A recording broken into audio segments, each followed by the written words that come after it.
सभी को नमस्कार। हम लोग बीएनएसएस कर रहे हैं और अभी तक हमने बीएनएसएस में चैप्टर नंबर 5 तक का कवर कर लिया है। इस वीडियो में हम चैप्टर नंबर 6 को देखेंगे और ये इस सीरीज का भाग संख्या 5 है। आप जानते ही हैं हम इसको सीरीज को चला रहे हैं। चलिए हम देखते हैं, इसको शुरू करते हैं चैप्टर नंबर 6 से।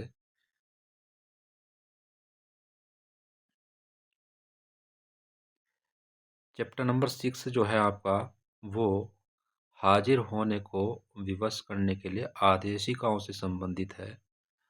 सेक्शन की बात करें तो 63 से 93 तक इसमें प्रावधान है। देखिए, इससे पहले जो है हमने चैप्टर नंबर 5 पढ़ा था, जो कि व्यक्तियों की गिरफ्तारी से संबंधित था। व्यक्तियों की गिरफ्तारी से संबंधित,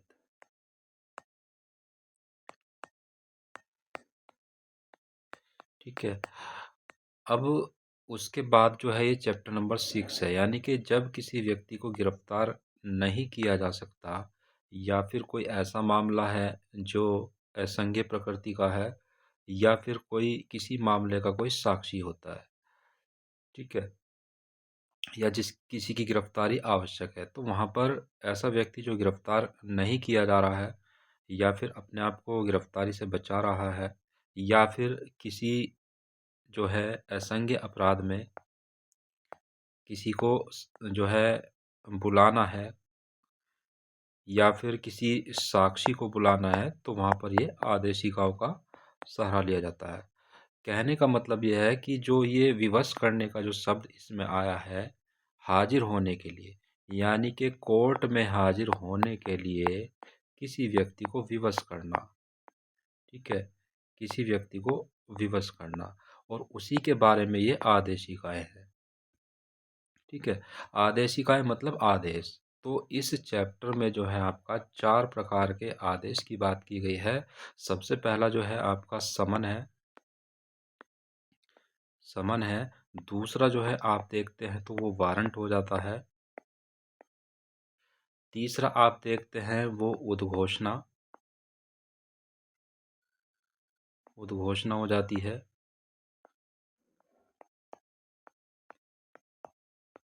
और चौथा जो होता है वो कुर्की होता है। तो इस चैप्टर में जो है 4 प्रकार के आदेशिकाओं की बात की गई है। आदेशिका मतलब क्या होता है? न्यायालय द्वारा जारी किया गया आदेश, जो कि न्यायालय में उपस्थित होने के लिए किया जाता है। तो 4 प्रकार की आदेशिकाओं की बात की गई है इसमें।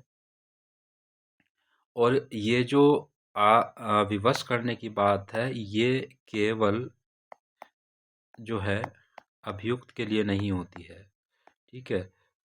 तो ये केवल अभियुक्त के लिए नहीं होती है, बल्कि ये साक्षी के लिए भी होती है।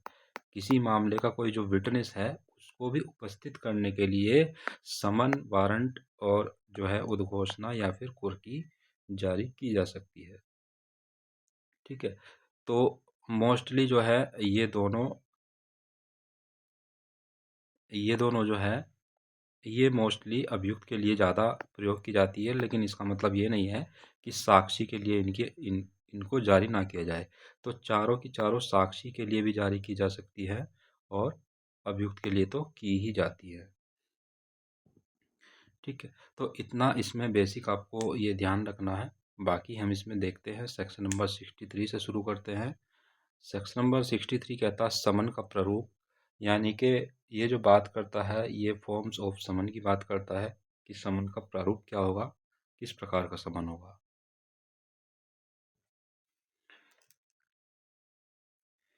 देखिए क्या कहा गया इसमें, न्यायालय द्वारा इस संहिता के अधीन जारी किया गया प्रत्येक समन लिखित रूप में होगा, 2 प्रतियों में होगा, न्यायालय के पीठासीन अधिकारी, ये पीठासीन अधिकारी या उच्च न्यायालय द्वारा निर्दिष्ट किसी अधिकारी द्वारा हस्ताक्षरित होगा और उस पर न्यायालय की मुद्रा लगी होगी, ठीक। तो इसमें आपको ये बातें याद रखनी है कि जो समन के प्रारूप की बात की गई है, कि समन कैसा होगा। तो ये लिखित आदेशिका है, मान लीजिए ये है और ये आपका समन है। तो ये लिखित होगा पहली बात। दूसरा है ये 2 प्रतियों में होगा, यानी कि इसकी एक प्रति और होगी। और ये न्यायालय के पीठासीन यानी कि जो जज होते हैं या फिर मजिस्ट्रेट होते हैं, उनके द्वारा ये हस्ताक्षरित होगा। या फिर आगे देखिए लिखा है इसमें, या तो न्यायालय के पीठासीन अधिकारी के द्वारा हस्ताक्षरित होगा, या फिर ये उच्च न्यायालय यानी कि हाई कोर्ट द्वारा निर्दिष्ट किसी अधिकारी द्वारा हस्ताक्षरित होगा। कहने का मतलब यह है, इसको कौन जारी करेगा, या तो न्यायालय का पीठासीन अधिकारी जारी करेगा, या फिर हाई कोर्ट द्वारा जिस किसी को भी अधिकार दिया गया है वो भी इसको जारी कर सकता है। और अगली इसमें जो बात है, न्यायालय द्वारा इस पर मुद्रा लगी होगी, यानी कि कोर्ट की इस पर जो है मोहर भी लगी होगी। तो पहला जो फॉर्मेट है ये यही है। ठीक है। तो ये आपका समन के प्रारूप की बात 63 में की गई है। आगे देखते हैं समन के प्रारूप में ही या करके जो नया चीज आई है जुड़ के, यह है गूढ़ लिखित। गूढ़ लिखित का मतलब जो है कूटबद्ध या एनक्रिप्टेड भी होता है। यह गूढ़ लिखित, कूटबद्ध या एन्क्रिप्टेड या इलेक्ट्रॉनिक संसूचना के किसी अन्य प्रारूप में होगा, और जिस पर न्यायालय की मुद्रा लगी होगी या डिजिटल हस्ताक्षर होंगे। ठीक है। तो इस और को भी ध्यान रखिएगा, इसका भी महत्व होता है। ये या होता है, इसका भी महत्व होता है। कानून में ये जो शब्द आते हैं, या होता है, और होता है, ठीक है, एक सकेगा होता है, एक जो है होगी, करना होगा,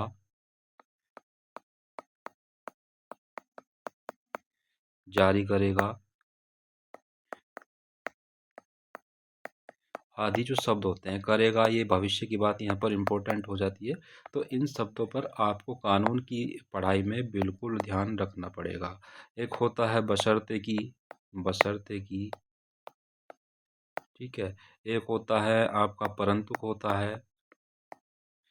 तो ये जो शब्द होते हैं ये आपका बहुत ज़रूरी है, इनको बिल्कुल ध्यान में रखना चाहिए, क्योंकि ये जो है मूल प्रावधान को परिवर्तित कर देते हैं।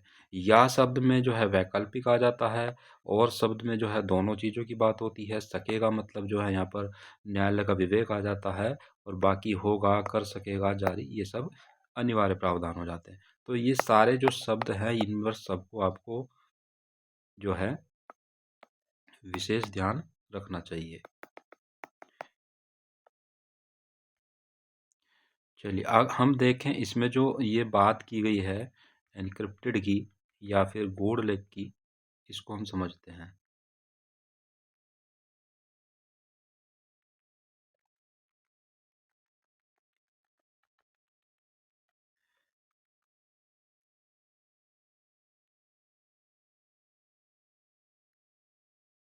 चलिए देखिए क्या है जो इसमें कहा गया है। देखिए पहला जो आपका फॉर्मेट बताया गया है समन का, वो फिजिकल बताया गया है। ठीक है। फिजिकल का मतलब ये भौतिक रूप, भौतिक रूप है।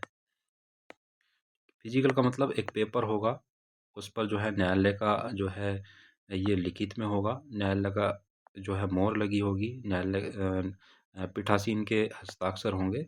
तो ये भौतिक स्वरूप है, ये पहली उपधारा में बताया गया है। जो ये दूसरा बताया गया है, ये आपका पहली चीज़ ध्यान रखेंगे, ये न्यू प्रावधान है, ये सीआरपीसी में नहीं था। और ये जो है आपका इलेक्ट्रॉनिक रूप आया है इसका। ठीक है। तो इसको भी ध्यान रखेंगे, ये इलेक्ट्रॉनिक प्रारूप की बात करता है जो उपधारा 2 है।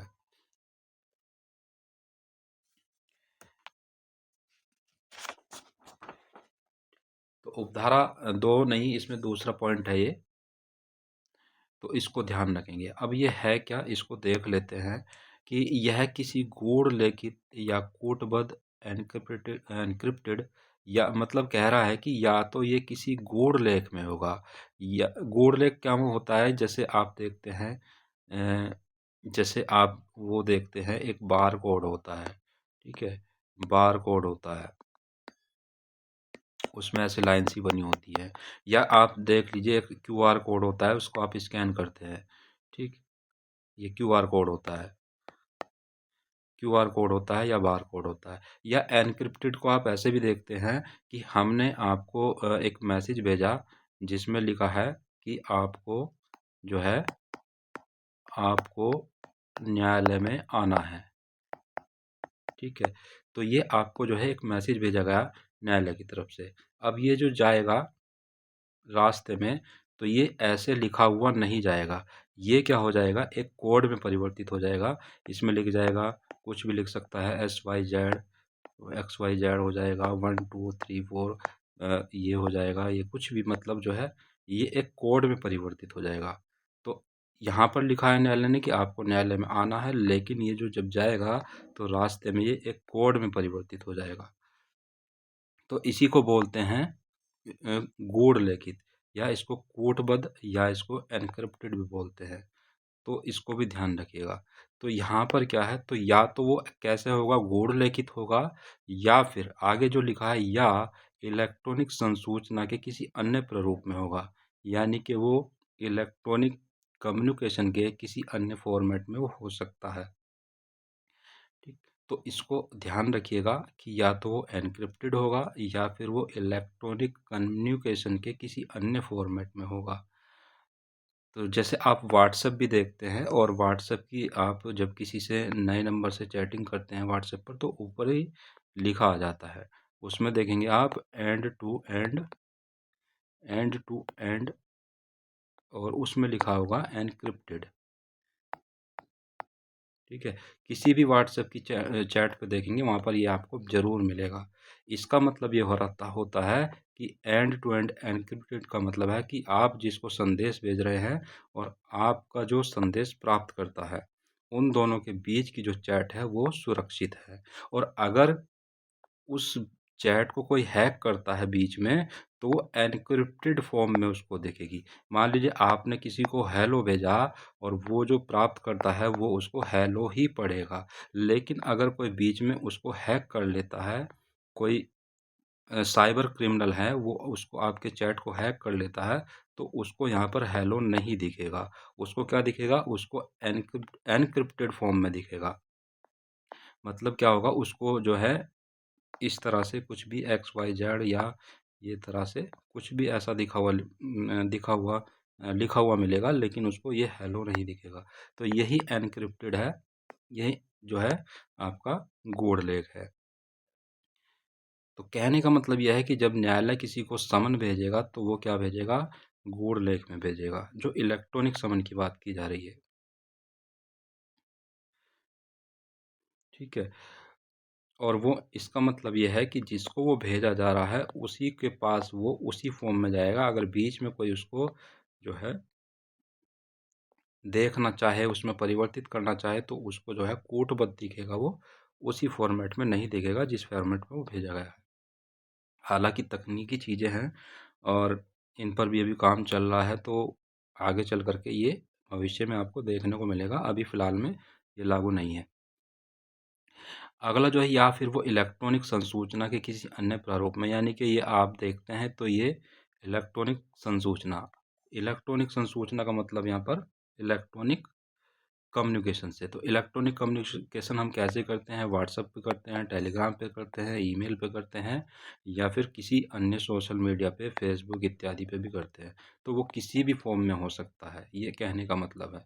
लेकिन अगर वो इलेक्ट्रॉनिक संसूचना के किसी अन्य प्रारूप में है, तो वहाँ पर क्या होगा, न्यायालय की मुद्रा भी उस पर लगी होनी चाहिए, या फिर न्यायालय के डिजिटल हस्ताक्षर उस पर होने चाहिए। तो ये इसमें बताई गई है।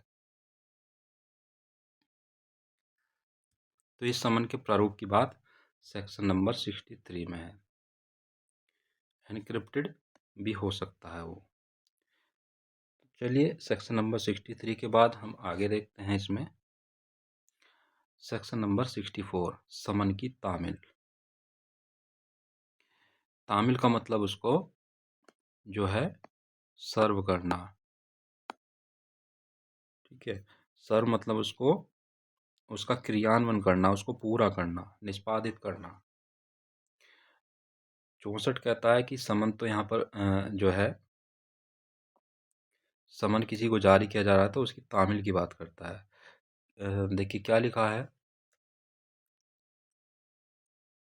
प्रत्येक समन की तामील की जाएगी। प्रत्येक समन की जो तामील की जाएगी वो पुलिस द्वारा की जाएगी। पुलिस द्वारा की जाएगी या राज्य सरकार द्वारा राज्य सरकार द्वारा बनाए गए नियमों के अधीन न्यायालय के किसी अधिकारी या अन्य लोक सेवक द्वारा की जाएगी। तो मतलब समन पहुंचाने का काम, उसको निष्पादित करने का जो काम है वो पहले नंबर पर पुलिस अधिकारी का है, और दूसरे नंबर पर जो है स्टेट गवर्नमेंट द्वारा नियम बनाए गए हैं और उन नियमों के अधीन किसी न्यायालय के किसी अधिकारी द्वारा या फिर किसी अन्य लोक सेवक यानी कि पब्लिक सर्वेंट द्वारा उसको निष्पादित कराया जा सकता है। परंतु लिखा है कि पुलिस अधिकारी या न्यायालय का रजिस्ट्रार एक रजिस्टर रखेगा जिसमें समन भेजे जाने वाले व्यक्तियों का पता, ईमेल, फोन नंबर या अन्य ब्यौरे जो राज्य सरकार नियमों द्वारा उपबंधित करे प्रविष्ट किए जाएंगे। ठीक है, तो ये परंतु भी है, ये नया जोड़ करके आया है, ये भी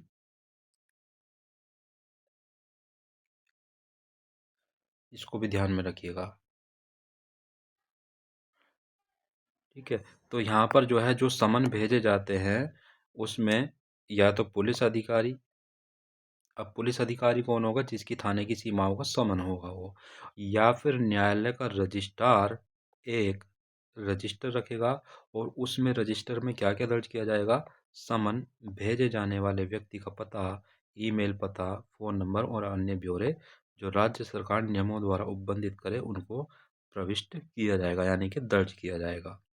दूसरा जो इसमें उपधारा है कहती है कि यदि साध्य हो तो समन किए गए व्यक्ति को समन की एक प्रति व्यक्तिगत रूप से परिधान या निवेदन करके दी जाएगी। ठीक है, तो यदि साध्य हो, साध्य मतलब यदि उसको आवश्यक हो या सहूलियत मिलती हो जिससे, तो वहां पर क्या होगा, समन की एक फोटोकॉपी, हमने बताया कि समन जो है 2 प्रतियों में जारी होता है। ठीक है, तो उसकी एक प्रति उसको व्यक्तिगत रूप से परिधान करके यानी कि उसको दे करके की जाएगी। जैसे उसको एक फोटोकॉपी दे दी तो जो है वहां पर समन की तामील हो गई है। परंतु न्यायालय की मोहर लगा हुआ समन इलेक्ट्रॉनिक संसूचना द्वारा तामील किया जा सकेगा। अब देखिए ये भी आपका नया नियम है। ये क्या कहता है कि अगर कोई ऐसा समन है जिस पर न्यायालय की मोहर लगी है, इलेक्ट्रॉनिक संसूचना संसूचना द्वारा तामील किया जा सकेगा। मतलब यह है कि न्यायालय की मोहर की जो लगी हुई है और ऐसा समन जो है इलेक्ट्रॉनिक संचार जैसे कि व्हाट्सएप हुआ, ईमेल हुआ के माध्यम से भेजा जा सकता है। इसका तरीका जो है क्या होगा, वो राज्य सरकार द्वारा बनाए गए नियमों के अनुसार होगा। तो इसको भी ध्यान रखिएगा।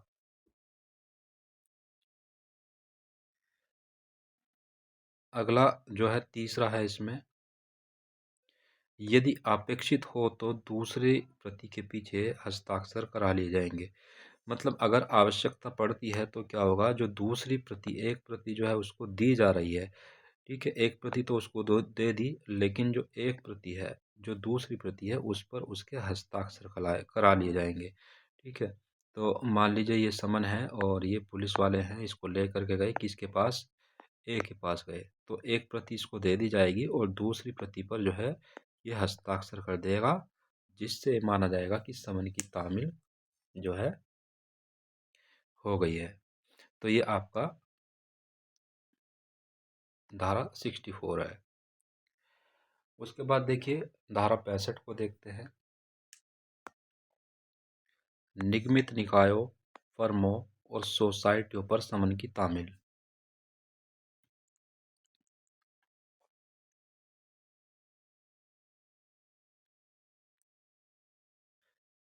देखिए क्या लिखा है, किसी कंपनी या निगम पर समन की तामील की जा सकती है।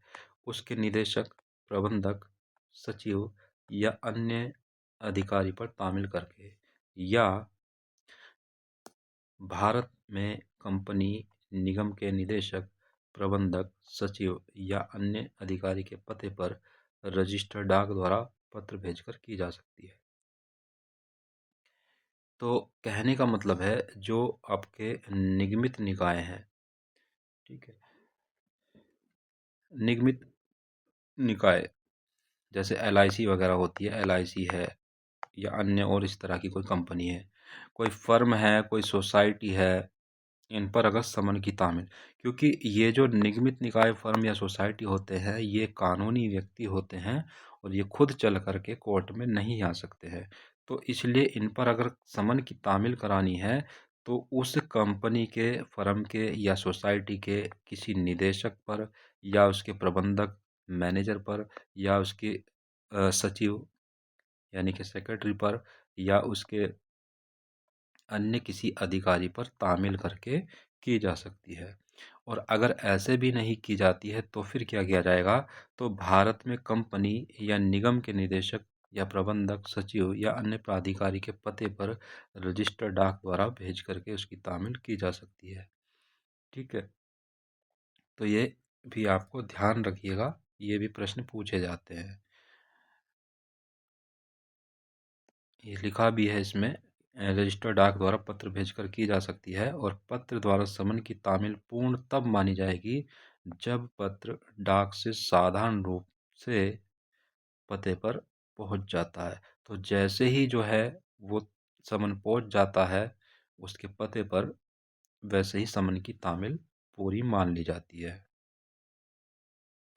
स्पष्टीकरण है इसमें, ये नया जोड़ा है, कहा गया है कि कंपनी या अन्य निगमित निकाय वह निगमित निकाय है जो कंपनी अधिनियम 2013 या सोसाइटी रजिस्ट्रेशन अधिनियम 1860 के अधीन पंजीकृत है। तो यहाँ पर कंपनी किसको माना जाएगा या अन्य निगमित निकाय किसको माना जाएगा, तो कंपनी एक्ट 2013 या सोसाइटी रजिस्ट्रेशन एक्ट 1860 के अधीन जो भी पंजीकृत है उसको माना जाएगा।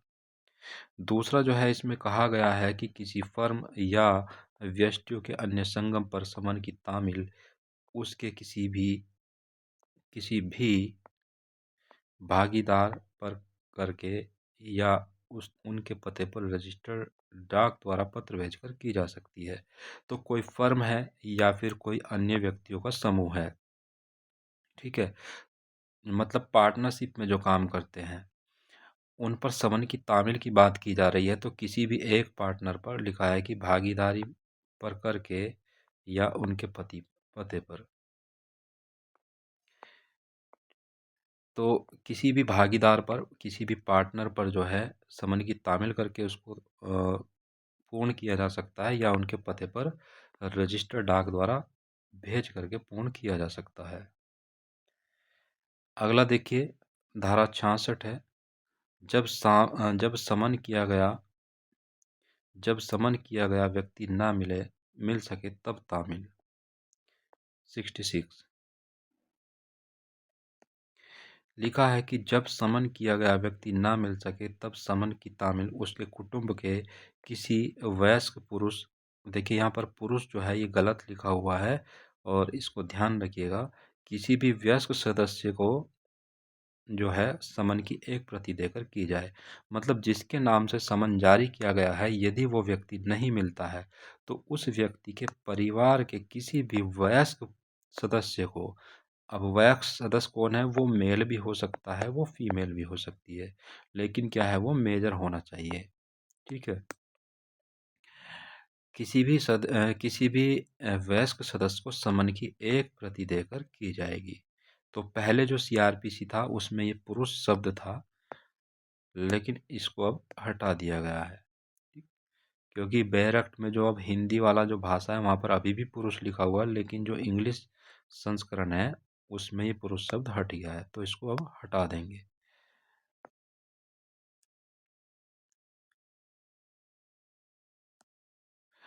इस प्रक्रिया को समन इस प्रक्रिया को तामील की विकसित रीति भी कहते हैं और सिविल मामलों में भी समन की तामील वयस्क महिला या पुरुष पर की जा सकती है। सीपीसी का आदेश नियम 15 में इसका प्रावधान है। तो जब ऐसे व्यक्ति को समन कर किया गया है जो नहीं मिला है, मतलब जिस व्यक्ति को समन किया गया है वो यदि नहीं मिलता है, तो उसके कुटुंब के यानी कि परिवार के किसी भी वयस्क सदस्य को समन की एक फोटोकॉपी दे करके तामील की जाएगी। ठीक है, की जाएगी। तो इसको भी ध्यान रखिएगा।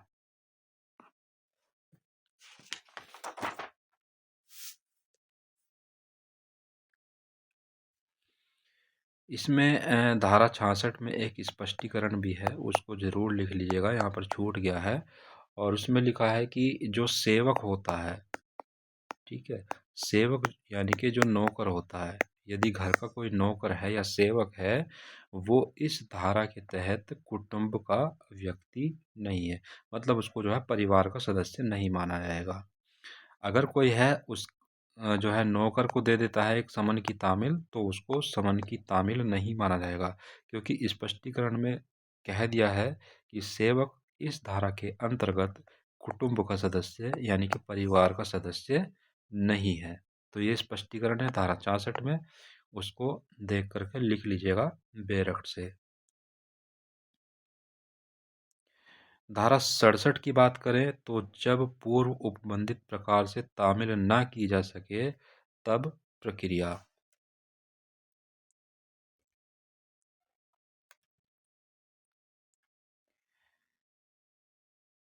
तो देखिए, जब पूर्व उपबंधित प्रकार से मतलब जब धारा 64, 65 और 66, यानी कि आप देखते हैं 64, 65 और 66, जब इन तरह से समन की तामील नहीं की जा सकती तब क्या प्रक्रिया होगी।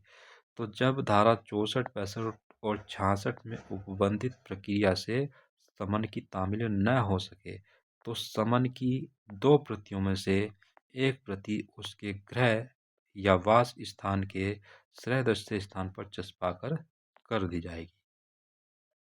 तो जब इन रीति से जो है समन की तामील नहीं हो रही है, नहीं हो पाई है, तो तब किया जाएगा, समन की एक फोटोकॉपी उसके मकान जहाँ पर वो रहता है या जहाँ पर वो निवास करता है, उसके वहाँ पर जो है सदस्य मतलब जहाँ पर आसानी से उसको देखा जा सके स्थान पर चस्पा कर यानी कि चिपका कर पूरी की जाएगी।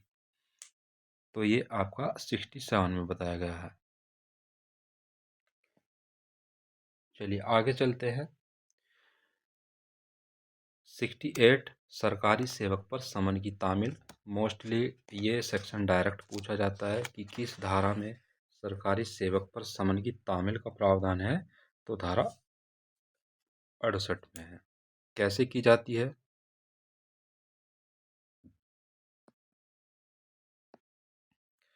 जब सरकारी सेवक पर समन की तामील की जानी हो तब न्यायालय उस सरकारी कार्यालय के प्रधान को समन की दो प्रतियों समन को जो है दो प्रतियों में भेजेगा। तो न्यायालय क्या करेगा, दोनों प्रतियों में उसको भेजेगा, और ऐसा प्रधान धारा 64 के उपबंधों के अनुसार समन की तामील कराई जाएगी। ठीक है, तो जब किसी सरकारी सेवक पब्लिक सर्वेंट पर समन की तामील की जानी है, तो उस सरकारी कार्यालय के प्रधान को, जो भी उसका हेड होगा, उसको दोनों प्रतियां भेजी जाएंगी, और वो जो प्रधान है वो फिर धारा 64 के अनुसार समन की तामील कराएगा। धारा 69 है स्थानीय सीमा के बाहर समन की तामील।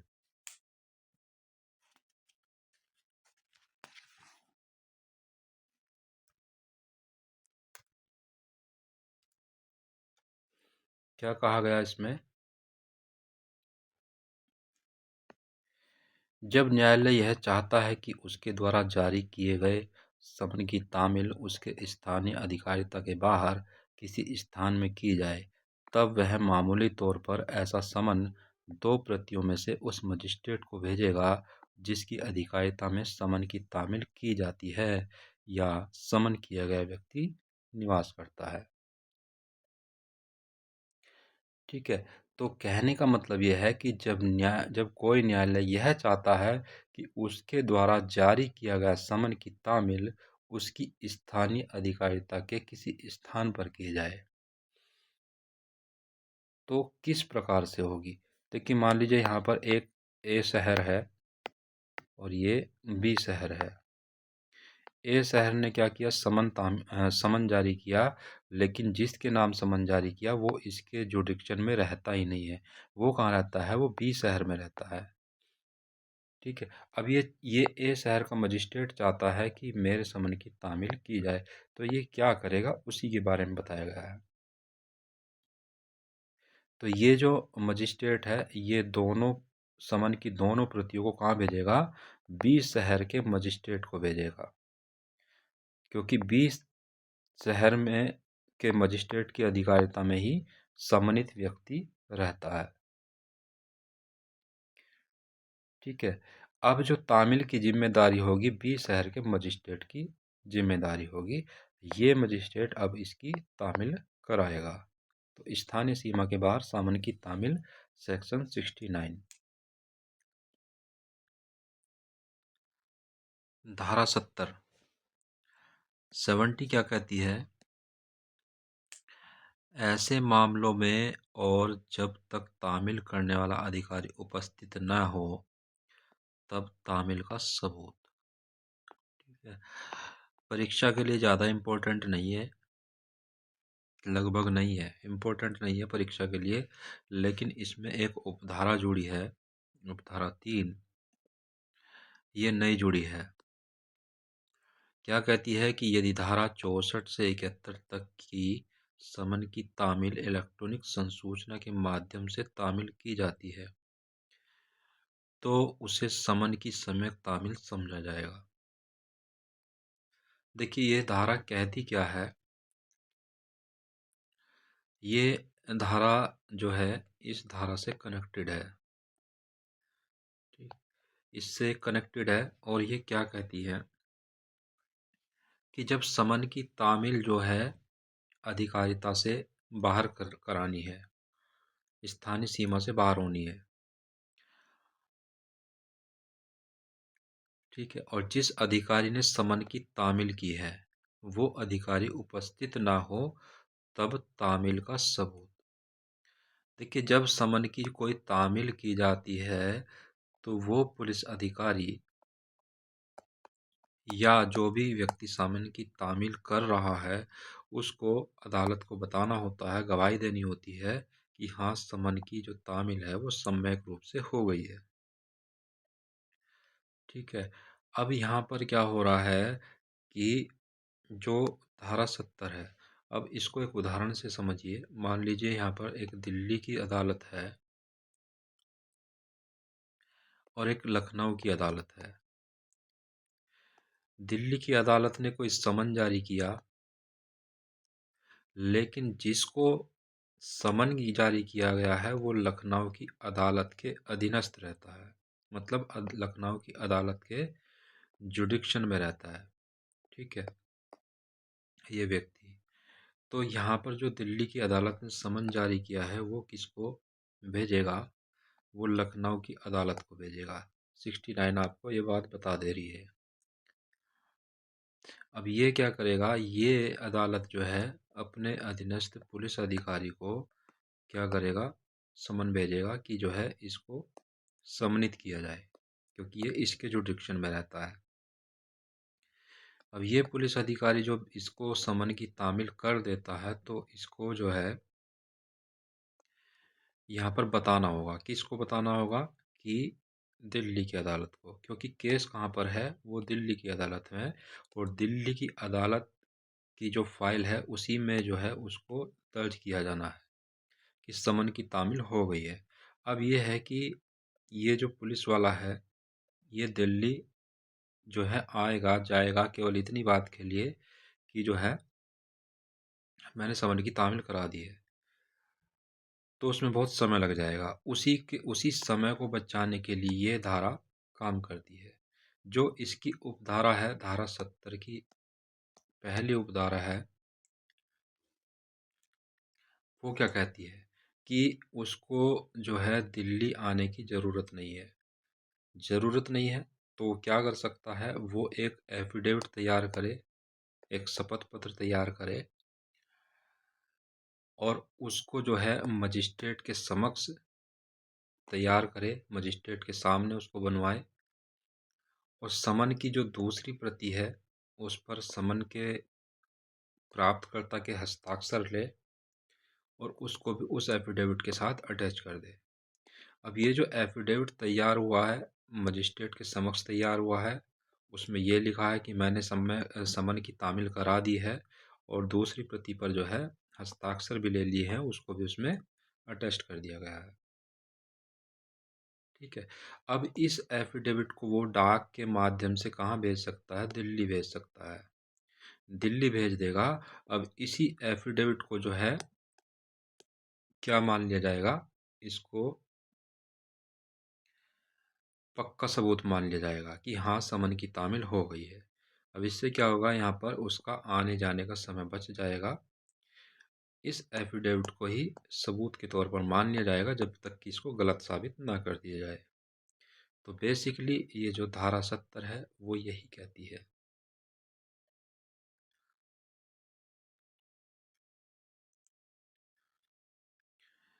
उसके बाद जो ये तीसरी उपधारा है इसमें ये क्या कहती है? तीसरी उपधारा ये कहती है कि यदि धारा 64 से 71 तक की समन की तामील इलेक्ट्रॉनिक संसूचना के माध्यम से तामील की जाती है, मतलब कि जो व्हाट्सएप,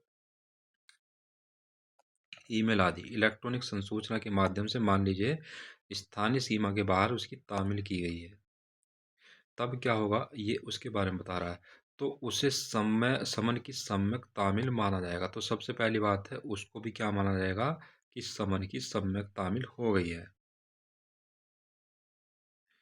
ऐसे समन की एक प्रति प्रमाणित की जाएगी और समन की तामील के सबूत को रिकॉर्ड में रखा जाएगा।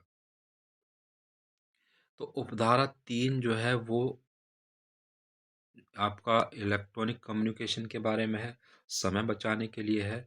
अब यहाँ पर जो समन किया गया है वो इलेक्ट्रॉनिक माध्यम से भी किया जा सकता है, व्हाट्सएप आदि के माध्यम से ईमेल के माध्यम से समन भेजा जा सकता है। ठीक है। और उसको भी क्या माना जाएगा? सम्यक तामील माना जाएगा, मतलब कि उसके पास पहुंच गया है, वो निष्पादित हो गया है। अब जो समन ऐसा इलेक्ट्रॉनिक संसूचना के माध्यम से भेजा गया है उसकी तामील हो गई है, तो उसको जो है प्रमाणित किया जाएगा, उसकी एक प्रमाणित प्रति तैयार की जाएगी और समन की तामील के सबूत के रिकॉर्ड में उसको रखा जाएगा। तो इसमें ये कहा गया है, बाकी आपको बताए ये इतना इम्पोर्टेंट नहीं है। आगे देखते हैं 71 साक्षी पर समन की तामील।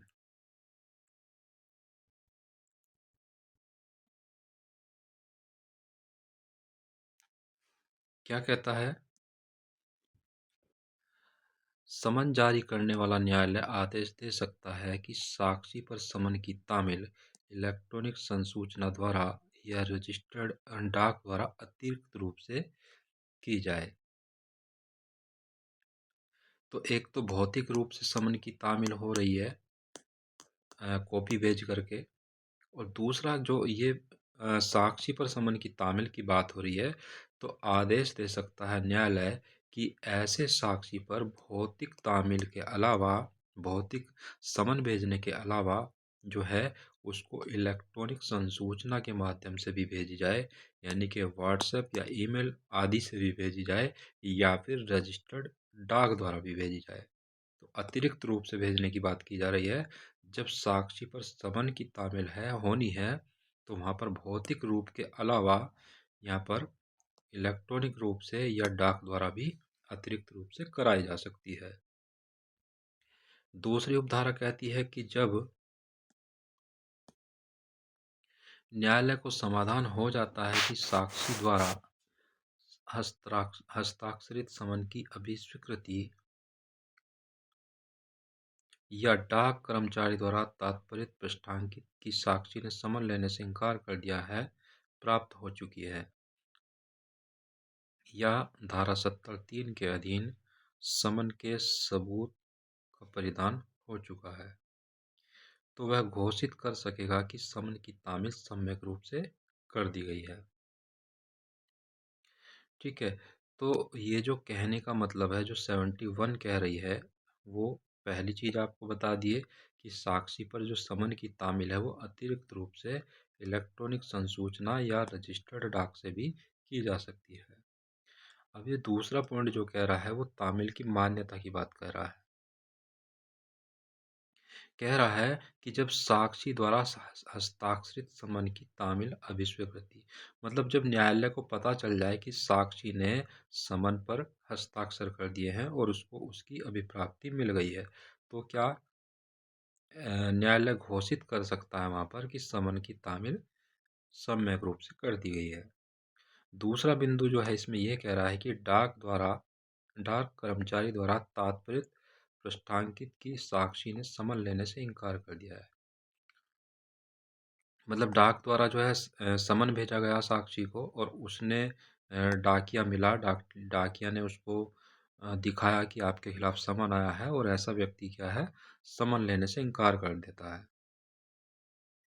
और वो डाकिया जो है, पृष्ठांकित का मतलब यह है, वो डाकिया उस पर लिख देता है कि साक्षी ने समन लेने से इनकार कर दिया।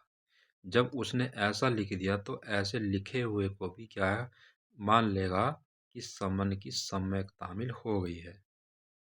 या फिर तीसरा बिंदु जो है ये कह रहा है कि 70(3) के तहत, जो ये 70(3) है, ये वाली धारा उपधारा, इसके तहत समन के सबूत का परिधान हो चुका है। तो ऐसे जो प्रमाणित, ये आप देखा था ऊपर कि इलेक्ट्रॉनिक माध्यम से भेजा है, उसका सबूत परिधान हो चुका है, तब भी जो है कोर्ट क्या कर सकता है, उसको मान लेगा, घोषित कर सकेगा कि समन की तामील सम्यक रूप से कर दी गई है। ठीक है।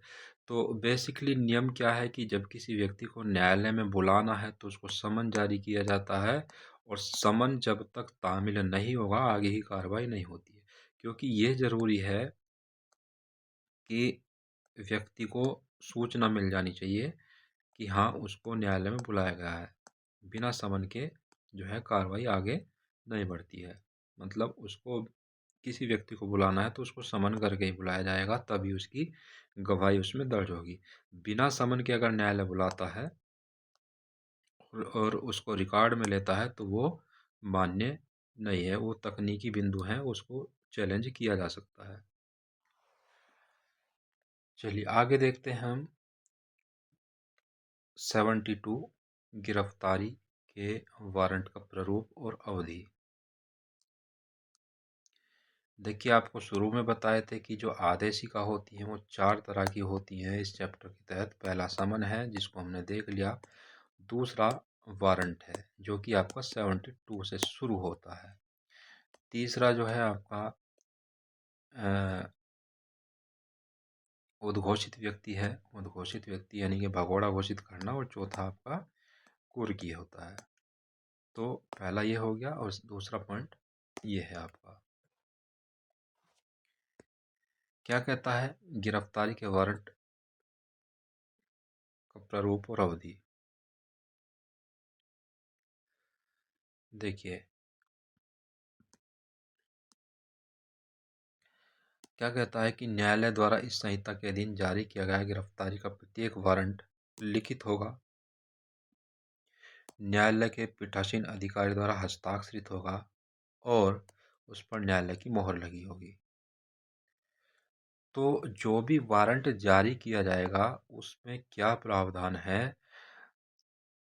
देखिए, पहले तो समन जारी किया गया, जो अभी तक हमने पढ़ा ये समन था, और उसमें इलेक्ट्रॉनिक भेजने का भी प्रावधान है। वारंट को इलेक्ट्रॉनिक भेजने का प्रावधान नहीं है। ठीक है। समन का मतलब भी क्या होता है, कोर्ट में बुलाना, और वारंट का मतलब भी कोर्ट में बुलाना होता है, विवश करना उसको फिर। तो ये थोड़ा नरम प्रक्रिया होता है, और ये थोड़ा फिर कठिन हो जाती है। तो इसी को हम देख रहे हैं। तो कहा गया है कि जो समन होगा वो इस संहिता के अधीन जारी किया गया गिरफ्तारी का प्रत्येक वारंट लिखित होगा, पीठासीन के न्यायालय के पीठासीन द्वारा हस्ताक्षरित होगा, और उस पर न्यायालय की मोहर लगी होगी। तो ये आपका समन के प्रारूप की बात है। जो दूसरा बिंदु कहता है, अवधि की बात करता है ये।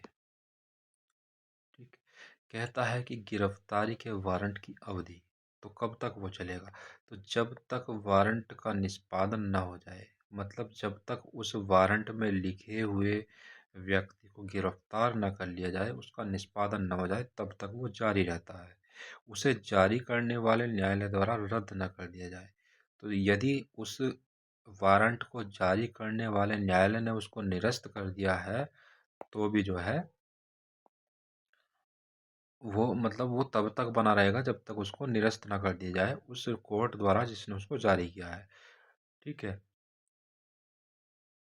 तो ये इसमें दोनों बातें आपको याद रखनी है कि गिरफ्तारी के वारंट की अवधि क्या है। ये दोनों बातें एडिशनल है, ये रिपीट हो गई है। लिखा है इसमें, गिरफ्तारी का जो वारंट है वो एक प्रति में होता है। पूछा कहीं नहीं जाता, लेकिन आपको ध्यान रखना है कि वारंट जो होता है वो एक प्रति में होता है। आगे है कि गिरफ्तारी का वारंट सामान्यतः पुलिस अधिकारी के नाम से जारी किया जाता है। तो ये पुलिस अधिकारी को निर्दिष्ट किया जाता है सामान्य रूप से। 74(1) में इसका प्रावधान है। लेकिन विशेष परिस्थितियों में अन्य व्यक्ति के नाम से भी जारी किया जाता है। तो जो वारंट होता है पुलिस अधिकारी को निर्दिष्ट होता है, मतलब कि पुलिस अधिकारी के नाम से जारी किया जाता है सामान्य रूप से, लेकिन परिस्थितियां विशेष हैं, वहाँ पर अन्य व्यक्ति के नाम से भी जारी किया जा सकता है। इसको हम आगे देखेंगे।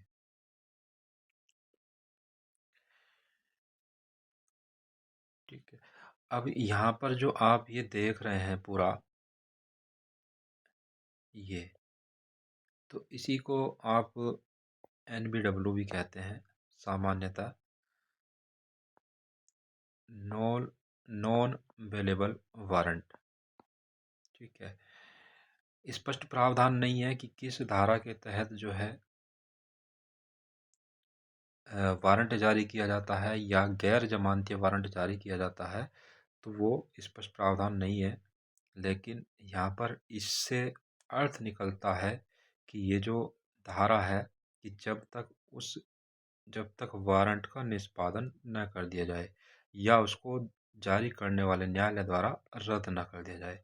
अब NBW को निरस्त करने का आवेदन भी इसी धारा के तहत दिया जाता है।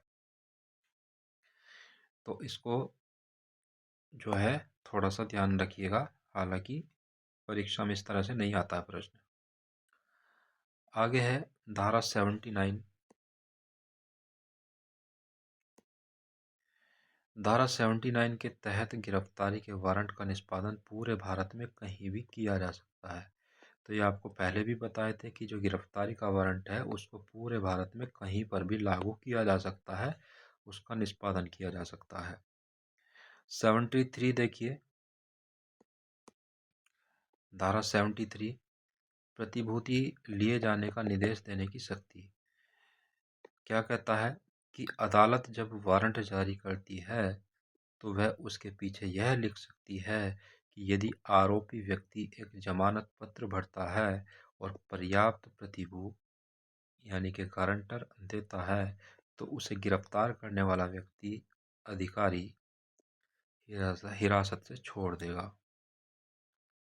तो इसी को BW कहते हैं, अवेलेबल वारंट कहते हैं, कि जब कोर्ट एक वारंट जारी करती है तो उसमें उसके पीछे यह लिख सकती है कि यदि जो आरोपी है वो जमानत पत्र देता है तो उसको, और जो है गारंटर देता है तो उसको जो है जमानत पर छोड़ दिया जाए। इसी को BW बोलते हैं। हालांकि सामान्य व्यवहार में जो कोर्ट की प्रक्रिया चलती है वहाँ पर थोड़ा आपको अलग प्रावधान देखने को मिल जाता है। इसी को जमानती वारंट कहते हैं, बता ही दिया आपको। वारंट के पीछे लिखे निर्देश में 3 बातें साफ लिखी होनी चाहिए। पहला, जमानतदारों की संख्या। तो क्या है, कितने लोग गारंटी देनी होगी, कितने लोगों को गारंटी देनी होगी, ये लिखा होना चाहिए। धनराशि, आरोपी और जमानतदारों को कितनी धनराशि का बांड भरना होगा, ये भी लिखा होना चाहिए। और पेशी का समय, वह समय और तारीख जब उसे अदालत में हाजिर होना है। तो जब BW जारी किया जाता है तो वहाँ पर ये तीनों बातें लिखी होनी चाहिए। हालांकि आपको बताएं कि जो कोर्ट की प्रक्रिया चलती है उनमें ये सब चीज़ें हमें देखने को नहीं मिलती है।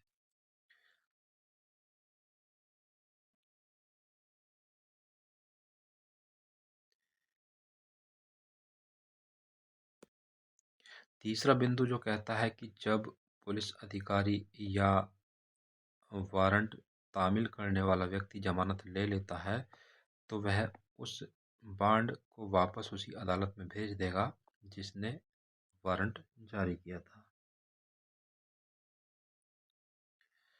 ठीक है। तो जब BW जारी किया जाता है उसमें ये बातें लिखी होनी चाहिए। ये बातें लिखी होनी चाहिए कि कितने जमानती होंगे, कितनी धनराशि होगी और किस समय पर उसको अदालत में हाजिर होना है। ठीक है। और अगर वो ऐसा जमानती जो है ले लेता है पुलिस अधिकारी तो उसको वो दस्तावेज कोर्ट में भेज देना होगा, अदालत में देना होगा। तो ये पूरी प्रक्रिया है। जब प्रैक्टिस में जाते हैं व्यक्ति या प्रैक्टिस करते हैं कुछ लोग, उनको इसके बारे में जानकारी होगा कि वहाँ पर कैसे प्रक्रिया चलती है। लेकिन नियम अनुसार ये प्रावधान है। चलिए आगे बढ़ते हैं हम लोग। 74 वारंट किसको निर्दिष्ट होंगे? देखिए क्या कहता है 74 कि वारंट किसको निर्दिष्ट होंगे। तो सामान्यतः एक या अधिक पुलिस अधिकारी को। तो आपको बताए थे कि वारंट किसके नाम से जारी किया जाता है, तो सामान्यतः पुलिस के नाम से जारी किया जाता है। लेकिन विशेष परिस्थितियों में अन्य व्यक्ति को भी जारी किया जा सकता है। अब विशेष परिस्थिति कौन सी है कि जब गिरफ्तारी को की तत्काल आवश्यकता है और पुलिस अधिकारी उपलब्ध नहीं है। तो वारंट किसको निर्दिष्ट होंगे? तो क्या कहते हैं, मूल मूल रूप से एक या अधिक पुलिस अधिकारी को वारंट निर्दिष्ट होंगे। लेकिन परिस्थितियां यदि ऐसी है कि किसी व्यक्ति को तत्काल गिरफ्तार किया जाना है और पुलिस अधिकारी उपलब्ध नहीं है, और शब्द है मतलब दोनों कंडीशन पूरी होनी चाहिए, तो तब ऐसी विशेष परिस्थितियों में अन्य व्यक्ति को भी वारंट निर्दिष्ट किया जा सकता है। 74 कहता है अन्य व्यक्ति वारंट किसी अन्य व्यक्ति को निर्दिष्ट होंगे।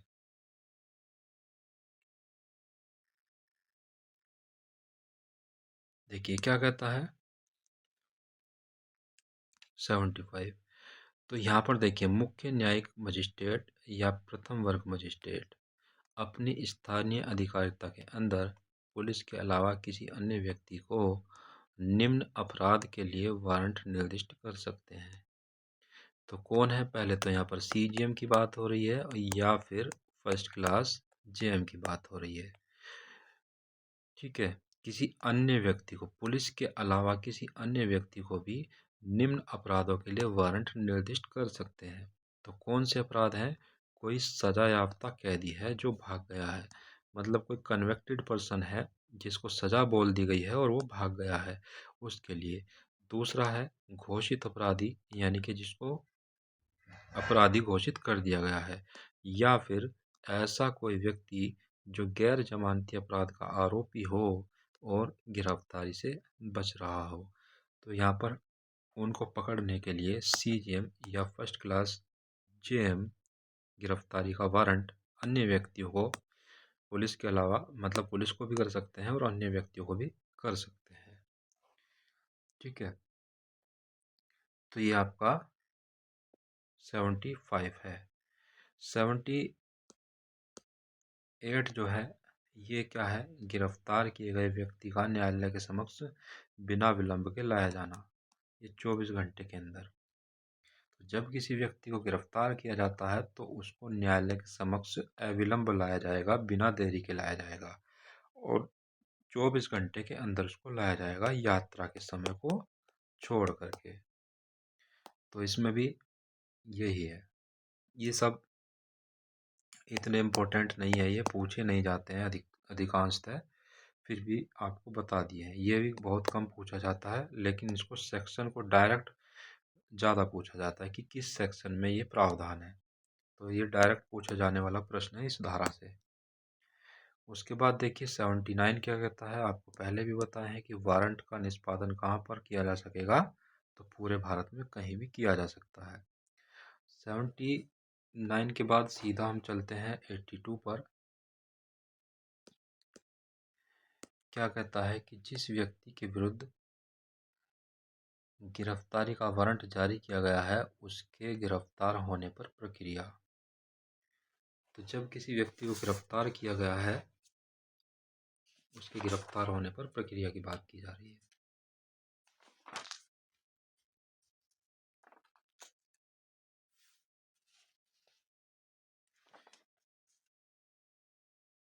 पहला बिंदु है, क्या कह रहा है ये पहली उपधारा,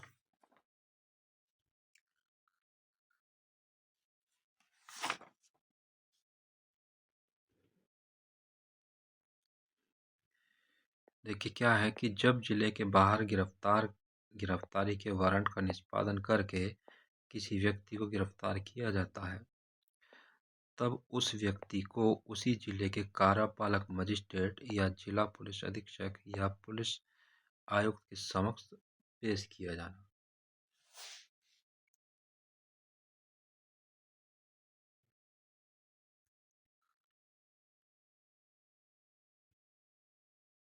ठीक है। तो जब किसी व्यक्ति को जिले के बाहर गिरफ्तार किया जाता है, मान लीजिए यहाँ पर लखनऊ का कोर्ट है और उसने वारंट जारी किया पुलिस को, और पुलिस ने आरोपी को दिल्ली में पकड़ लिया। ठीक है। तो यहाँ पर दिल्ली में पकड़ लिया, तो ये जो कह रहा है कि जो दिल्ली का क्या होगा, कार्यपालक मजिस्ट्रेट होगा या जिला पुलिस अधीक्षक होगा या पुलिस आयुक्त यानी कि पुलिस कमिश्नर होगा, उसके समक्ष उसको पेश किया जाएगा। ठीक है। तो ये जो पुलिस है ये इसको दिल्ली में अरेस्ट करती है, इसको डायरेक्ट दिल्ली में नहीं लाएगी पुलिस, और लखनऊ में डायरेक्ट नहीं लाएगी। उसको क्या करना पड़ेगा, दिल्ली के दिल्ली के कार्यपालक मजिस्ट्रेट या पुलिस अधीक्षक एसपी महोदय या पुलिस आयुक्त, मतलब जहाँ पर पकड़ा गया है उस क्षेत्र की बात है, वहाँ पर कोई पुलिस कमिश्नर हो, पुलिस एसपी हो या कार्यपालक मजिस्ट्रेट हो, उसके समक्ष उसको पेश करेंगे। लेकिन इसके 3 अपवाद हमें देखने को मिलते हैं, परंतु इस नियम के 3 अपवाद हैं जब उपरोक्त के पास ले जाने की आवश्यकता नहीं है। मतलब ये 3 कंडीशन है जब इनको यहाँ लाने की आवश्यकता नहीं है। यदि गिरफ्तारी का वारंट जारी करने वाला न्यायालय गिरफ्तारी के स्थान से 30 किलोमीटर के अंदर है। आपको बताएं लखनऊ की कोर्ट ने वारंट जारी किया पुलिस को, और अब क्या है, दिल्ली में गिरफ्तार किया गया है। ठीक है। अब मान लें उदाहरण के तौर पर ये जो दूरी है ये 30 किलोमीटर से कम है, 30 किलोमीटर के अंदर है। तो दिल्ली, ये उदाहरण के रूप में बताया आपको, वास्तव में ऐसा नहीं है। मान लीजिए दिल्ली और लखनऊ की दूरी 30 किलोमीटर की है, तो यहाँ पर दिल्ली के क्षेत्र अधिकार से पकड़ा है, तब उसको उपस्थित करने की ज़रूरत नहीं है, ना तो एसपी महोदय को, ना ही एग्जीक्यूटिव मजिस्ट्रेट को, और ना ही पुलिस कमिश्नर को। तो तब क्योंकि दूरी जो है वो 30 किलोमीटर के अंदर में है, तो तब क्या पुलिस करेगी, डायरेक्ट वो वहीं ले जाएगी जहाँ जिस न्यायालय ने, यानी कि लखनऊ के न्यायालय ने क्या करा है, वारंट जारी किया है। दूसरी कंडीशन क्या करी है, यदि वारंट जारी करने वाला न्यायालय उस कार्यपालक मजिस्ट्रेट या जिला पुलिस अधीक्षक या पुलिस आयुक्त के से अधिक निकट है। ठीक है। अब मान लीजिए फिर से उदाहरण को देखते हैं यहाँ पर। मान लीजिए कि दिल्ली से उसको पकड़ा और एसपी के पास पेश करना है, या इसके किसी के पास पेश करना है, उसकी दूरी मान लीजिए 20 किलोमीटर है, और ये जो लखनऊ की दूरी है ये केवल 15 किलोमीटर है। तो जो ये कह रहा है दूसरा पॉइंट, वो यही कह रहा है कि अधिक निकट है। अधिक निकट कौन सा है? लखनऊ का वाला है। ये जो है ये बैठे हैं 20-20 किलोमीटर के अंतराल पर।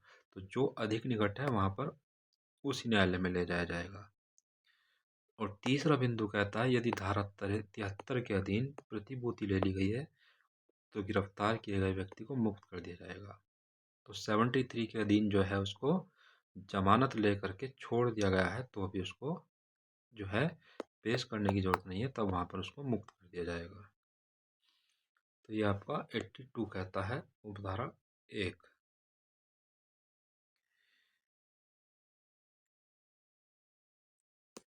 अगला बिंदु है, ये आपको बता ही दिए, ये जमानती वारंट की बात करती है। उपधारा 2, उपधारा 1 के निर्दिष्ट किसी व्यक्ति की गिरफ्तारी पर पुलिस अधिकारी ऐसे गिरफ्तारी और गिरफ्तार व्यक्ति को जिस स्थान पर रखा जा रहा है की जानकारी तुरंत देगी। ठीक है, मतलब इस यहाँ पर किसी को यदि अरेस्ट किया गया है यानी कि जिले के बाहर अरेस्ट किया गया है तो इसकी सूचना तुरंत किसको दी जाएगी? यहाँ पर देखिए जिले में पुलिस पदाभिहित को अधिकारी को दी जाएगी। ठीक है, ये आपको पीछे बता दिए कौन होते हैं। और उस जिले के पुलिस पदाभिहित अधिकारी को जहाँ गिरफ्तार किया गया है व्यक्ति सामान्यतः निवास किया गया है, सामान्यतः निवास करता है।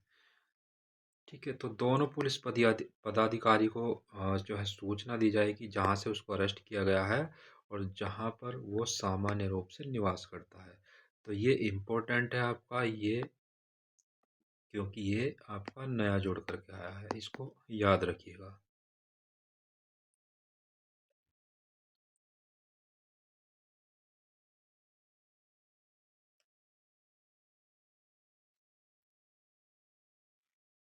चलिए आगे बढ़ते हैं हम लोग 84 पर।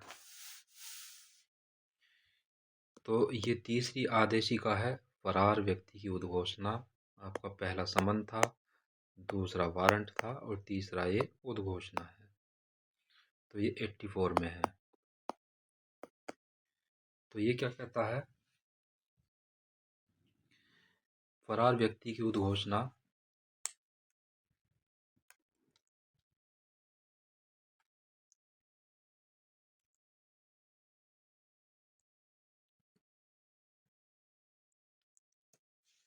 यदि किसी न्यायालय को साक्ष्य लेने के बाद या साक्ष्य लिए बिना लगता है कि जिसके विरुद्ध वारंट जारी किया गया है वह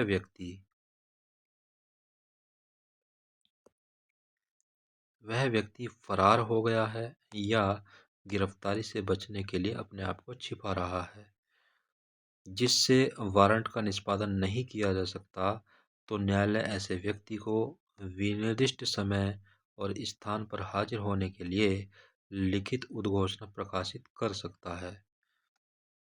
ऐसा व्यक्ति ऐसा हाजिर होने का समय उस उद्घोषणा के प्रकाशन की तारीख से कम 30 दिन के बाद का होगा। तो ये इम्पोर्टेंट है, 30 दिन का याद रखिएगा। तो उपधारा 1 कहती है कि जब किसी व्यक्ति को जो है मान लीजिए समन जारी किया गया, फिर वारंट जारी किया गया, समन पे भी नहीं आया, वारंट पे भी नहीं आया, तो अब क्या होगा? फरार व्यक्ति की उसकी उद्घोषणा की प्रक्रिया चलेगी। तो न्यायालय को यदि लगता है कि जिसके विरुद्ध वारंट जारी किया गया है, चाहे साक्ष्य लेने के बाद या साक्ष्य लिए बिना, ऐसा व्यक्ति फरार हो गया है या फिर गिरफ्तारी से बचने के लिए अपने आप को छिपा रहा है, तो न्यायालय क्या करेगा? उसके खिलाफ एक समय दे देगा कि आप जो है 30 तारीख को न्यायालय में उपस्थित होंगे। ठीक है, मान लीजिए 1 तारीख को क्या करा? यह आदेश लिखा है, तो ये जो आदेश लिखा है जिस दिन लिखा है उस दिन से कम 30 दिन के बाद का ऐसा आदेश होना चाहिए कि 30 दिन बाद जो है आप उपस्थित होंगे। ठीक है। तो ये सेक्शन यही कह रहा है कि ऐसा व्यक्ति जिसको न्यायालय में हाजिर होना है, उसके खिलाफ वारंट जारी किया गया है, गिरफ्तारी से बच रहा है या फरार हो गया है, उसको न्यायालय को लगता है, चाहे साक्ष्य लेने के बाद हो या साक्ष्य लिए बिना हो, तो न्यायालय क्या कर सकता है, उसको किसी स्थान विशेष किसी समय और स्थान पर हाजिर होने के लिए लिखित उद्घोषणा प्रकाशित कर सकता है। ठीक है। लिखित उद्घोषणा प्रकाशित करेगा कि आप जो है 30 दिन के बाद ऐसे समय पर और ऐसे स्थान पर हाजिर होंगे।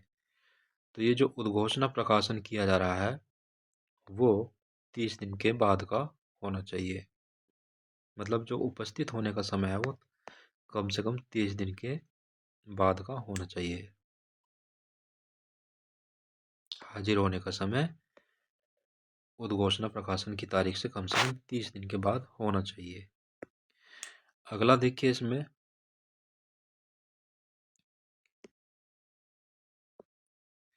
जहाँ ऐसी उद्घोषणा बीएनएस या तत्समय प्रवर्तित किसी अन्य विधि के अधीन ऐसे अपराध के अभियुक्त व्यक्ति के संबंध में है। तो देखिए यहाँ पर अभियुक्त व्यक्ति की बात की जा रही है। ठीक है। इसमें यहाँ पर अभियुक्त व्यक्ति नहीं है, यहाँ पर साक्षी भी हो सकता है और यहाँ पर अभियुक्त भी हो सकता है, लेकिन उपधारा जो है केवल अभियुक्त व्यक्ति की बात कर रही है।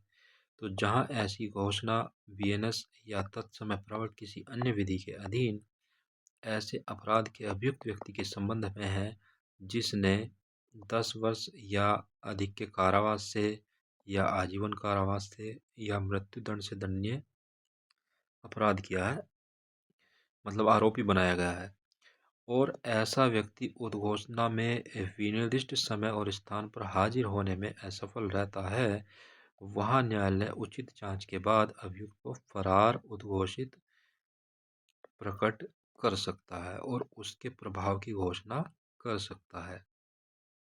ठीक है। तो यहाँ पर जो अभियुक्त को फरार की बात की जा रही है, अभियुक्त को फरार घोषित करने की बात की जा रही है। ठीक है। किन किन मामलों में, जिस पर 10 वर्ष या उससे अधिक के कारावास का आरोप है, आजीवन कारावास का आरोप है या मृत्युदंड के कारावास का आरोप है, और उचित जांच करेगी न्यायालय और उसके प्रभाव की घोषणा भी करेगी। किसी व्यक्ति को फरार उद्घोषित कर दिया है, तो ऐसी उद्घोषणा कब से लागू होगी, कब से वो प्रभावशाली होगी, उसके बारे में भी न्यायालय बता सकता है। अगला आपका है धारा 85, फरार व्यक्ति की संपत्ति की कुर्की। लिखा है कि धारा 84 के अधीन जारी उद्घोषणा के पश्चात किसी भी समय न्यायालय उद्घोषित व्यक्ति की जंगम या स्थावर संपत्ति की कुर्की का आदेश दे सकेगा, परंतु यदि न्यायालय को शपथ पर यह समाधान हो जाता है कि ऐसा व्यक्ति जिसके विरुद्ध कुर्की का आदेश दिया गया है अपनी समस्त संपत्ति या उसके किसी भाग को नष्ट करने वाला है या न्यायालय की अधिकारिता स्थानीय अधिकारिता से हटाने वाला है, तो न्यायालय उद्घोषणा के साथ साथ कुर्की का आदेश भी दे सकता है।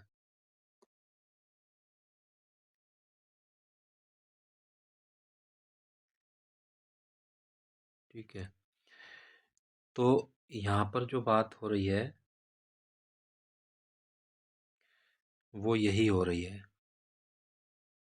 कि कुर्की की बात हो रही है। तो आपको बताए कि 4 आदेशिकाएं होती हैं। सबसे पहले समन होता है, दूसरा जो होता है फिर वारंट होता है, तीसरा फरार व्यक्ति की उद्घोषणा होता है और चौथा ये कुर्की होता है। तो ये चौथा पॉइंट यही है, चौथी आदेशिका वो यही है। ठीक है। अब ये क्या कह रहा है कि जो 84 के अधीन, जो सेक्शन 84 के अधीन उद्घोषणा के पश्चात जो उद्घोषणा हो गई है उसके बाद किसी भी समय न्यायालय क्या कर सकता है, न्यायालय उद्घोषित व्यक्ति की जंगम या स्थावर संपत्ति की कुर्की का आदेश दे सकता है।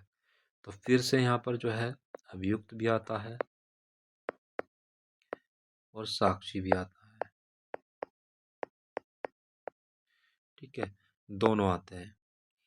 तो यहाँ पर क्या है, उसके खिलाफ उद्घोषणा जारी हो गई, उसके बाद किसी भी समय न्यायालय क्या कर सकता है, ऐसे उद्घोषित व्यक्ति जी की जंगम संपत्ति यानी कि चल और अचल संपत्ति की कुर्की का आदेश दे सकता है। कुर्की बेसिकली क्या होता है, किसी संपत्ति को न्यायालय के अधीन चले जाना, तो न्यायालय के अंडर में चली जाती है, न्यायालय के नियंत्रण में चली जाती है। ठीक है, परंतु यदि न्यायालय को शपथ पर यह समाधान हो जाता है कि ऐसा व्यक्ति जिसके विरुद्ध कुर्की का आदेश दिया गया है अपनी समस्त संपत्ति या उसके किसी भाग को नष्ट करने वाला है या न्यायालय की जुरिडिक्शन से बाहर ले जाने वाला है, तो न्यायालय उद्घोषणा के साथ साथ कुर्की का आदेश भी दे सकता है। तो कुर्की के साथ यानी कि सेक्शन 84 प्लस 85 का आदेश एक साथ भी जारी कर सकता है। ठीक है, सीआरपीसी में 83 और 84 था, ये एक एक बढ़ गया है, 84 और 85 हो गया है। चलिए आगे देखते हैं सेक्शन 86।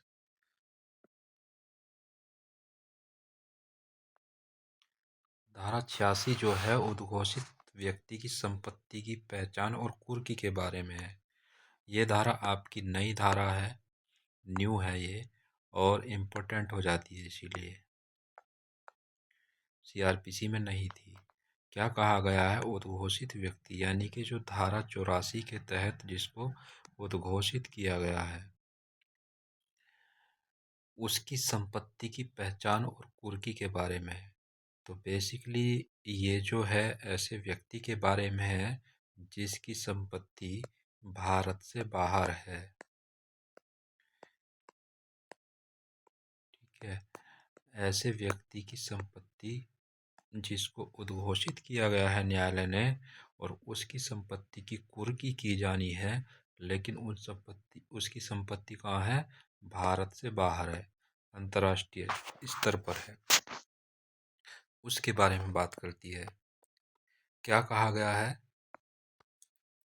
न्यायालय पुलिस अधीक्षक यानी कि एसपी या पुलिस आयुक्त यानी कि पुलिस कमिश्नर या इससे ऊपर के किसी पुलिस अधिकारी के लिखित अनुरोध पर अध्याय 8 के अधीन प्रक्रिया के अनुसार उद्घोषित व्यक्ति की संपत्ति की पहचान, कुर्की या जब्ती के लिए किसी न्यायालय या राज्य के किसी प्राधिकारी से सहायता या अनुरोध करने की प्रक्रिया आरंभ करेगा।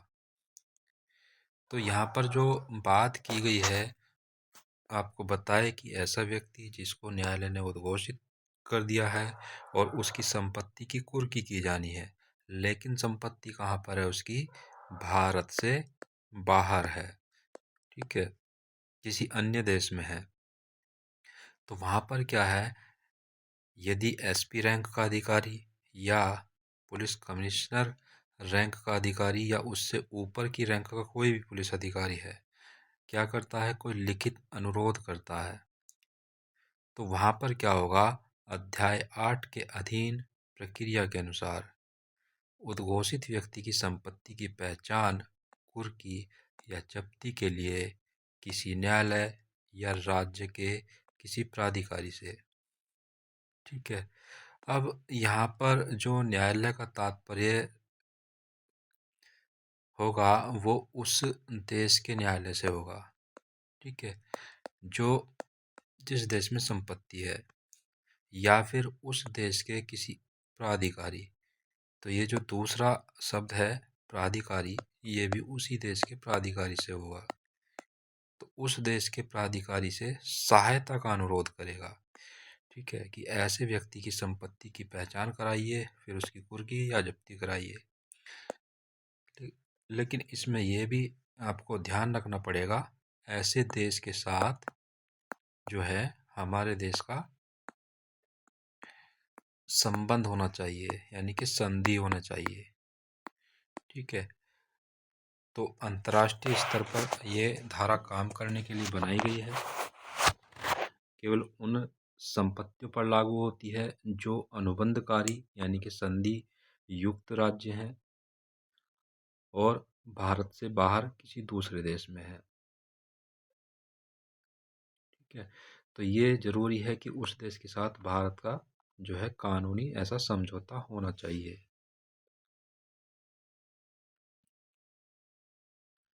तो उसी के लिए जो है ये धारा बनाई गई है कि एसपी रैंक या पुलिस आयुक्त या इससे ऊपर के किसी पुलिस अधिकारी के लिखित अनुरोध पर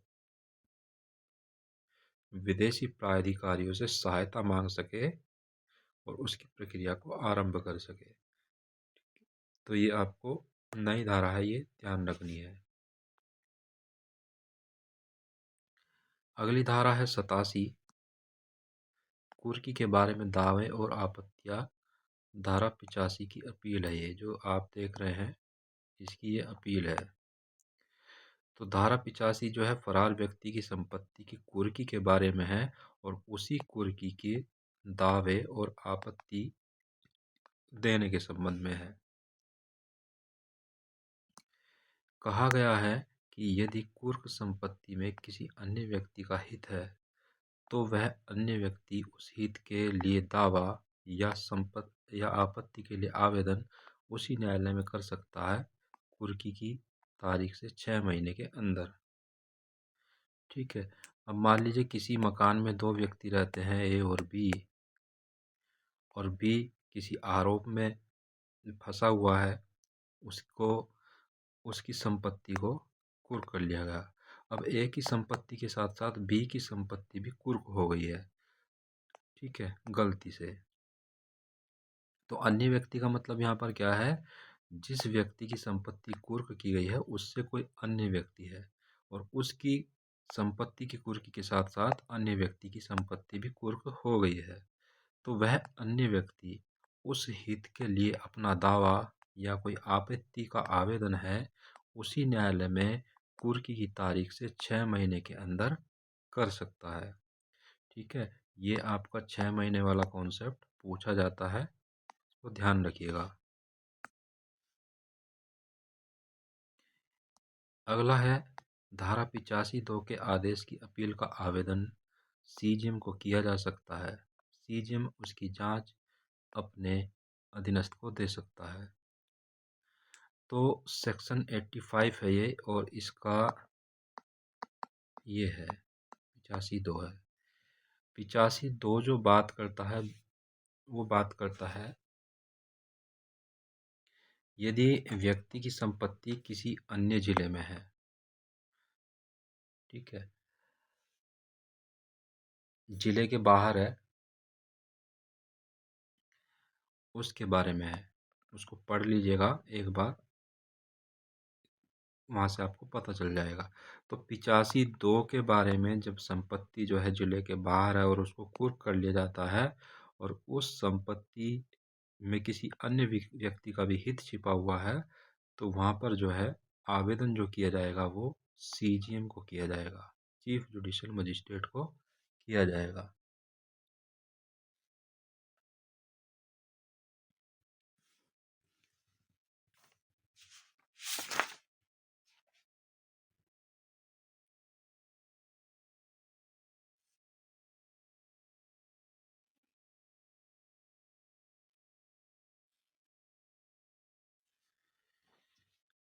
चलिए आगे देखते हैं। धारा 88 कुर्क संपत्ति को निर्मुक्त करना, विक्रय और वापस करना।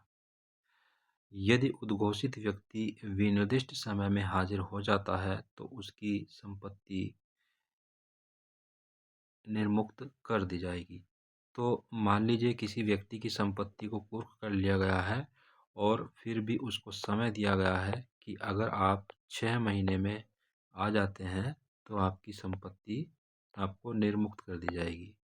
ठीक है, तो कुर्क कर ली गई है, फिर भी उसको समय दिया गया है कि 6 महीने में आ जाते हैं तो आपको संपत्ति वापस मिल जाएगी, अन्यथा उसको विक्रय कर दिया जाएगा। यदि वह हाजिर नहीं होता तो उसकी संपत्ति राज्य के व्यय के अधीन हो जाएगी। यहाँ से भी क्वेश्चन पूछा जाता है कि जब संपत्ति ऐसी है जिसके रख रखाव में कोई खर्च आ रहा है, तो वो खर्च जो वहन करेगा वो राज्य सरकार वहन करेगी। ठीक है। यदि वो हाजिर हो जाता है तो मिल जाएगी, हाजिर नहीं होता है फिर भी संपत्ति पड़ी रहती है तो उसके रख रखाव में जो भी खर्च आ रहा है वो राज्य वहन करेगा। यदि संपत्ति ऐसी है जो शीघ्रतया क्षयशील है, मतलब जल्दी से वो नष्ट हो जाएगी, ऐसी प्रकृति की है। ठीक है। मान लीजिए कोई फसल है, कोई फल है। ठीक, ऐसी संपत्ति है जो उसको उपयोग न किया गया तो वो नष्ट हो जाएगी और न्यायालय का विचार में उसका विक्रय किया जाना स्वामी के लिए फायदेमंद है, तो न्यायालय उसका विक्रय भी करा सकता है। जब संपत्ति राज्य सरकार के व्ययधीन है और व्यक्ति 2 वर्ष के अंदर हाजिर हो जाता है तो संपत्ति उसे वापस कर दी जाएगी, और यदि संपत्ति बेच दी गई है तो खर्चे काट कर उसका मूल्य उसको दे दिया जाएगा। तो यहाँ पर देखिए, अगर संपत्ति राज्य के व्यय के अधीन है और व्यक्ति 2 साल के अंदर आ जाता है तो संपत्ति उसको वापस कर दी जाएगी, और यदि संपत्ति पहले ही बेच दी गई है तो खर्चे काट करके उसको उसका मूल्य दे दिया जाएगा। ठीक है। मान लीजिए 1,000 रुपये की संपत्ति थी और उसको 1,000 में बेच दिया गया और 200 रुपये उसको खर्च रख रखाव में, तो 200 रुपये काट करके 800 रुपये उसको वापस कर दिए जाएंगे। उसके बाद देखिए क्या है, समन के स्थान पर या उसके अतिरिक्त वारंट की बात करता है ये सेक्शन। तो किसी भी व्यक्ति को समन के स्थान पर वारंट, यानी कि समन के साथ साथ समन के स्थान पर, यानी कि समन जारी ना कर करके सीधा वारंट भी जारी किया जा सकता है, या उसके अतिरिक्त यानी कि समन के अलावा वारंट भी जारी किया जा सकता है।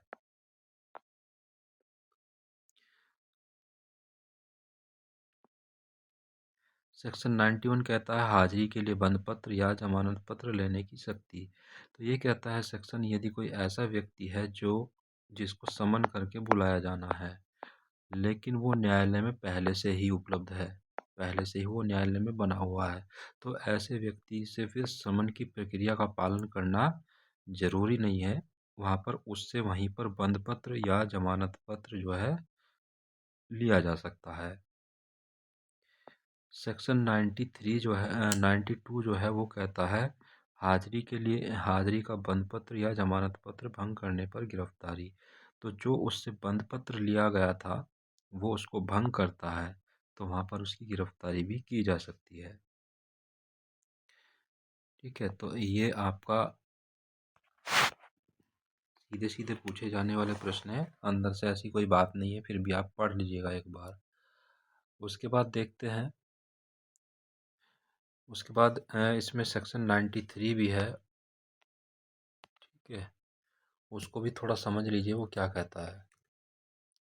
सेक्शन 93 जो है वो बात करता है आपका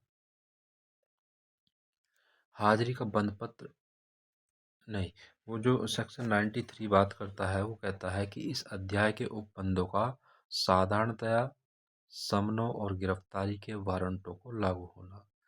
तो जो चैप्टर आपका ये हमने पढ़ा है चैप्टर 6 जो पढ़ा है जो कि समन और वारंट के बारे में है। ठीक है। तो ये जो समन और वारंट के बारे में है ये प्रावधान पूरी संहिता पर लागू होंगे। ठीक है। तो ये इसमें कहा गया है कि अध्याय 6 में जो समन और वारंट के जारी होने, उनके तामील, उनके निष्पादन के संबंध में जो भी नियम है वो पूरी संहिता के तहत जारी होने वाले समन और हर गिरफ्तारी के वारंट पर लागू होंगे। ये सेक्शन 93 में है। इसी के साथ आपका चैप्टर 6 भी समाप्त होता है। अब हम मिलते हैं नेक्स्ट वीडियो में चैप्टर 7 के या उससे आगे का जो भी होगा उसके साथ। धन्यवाद।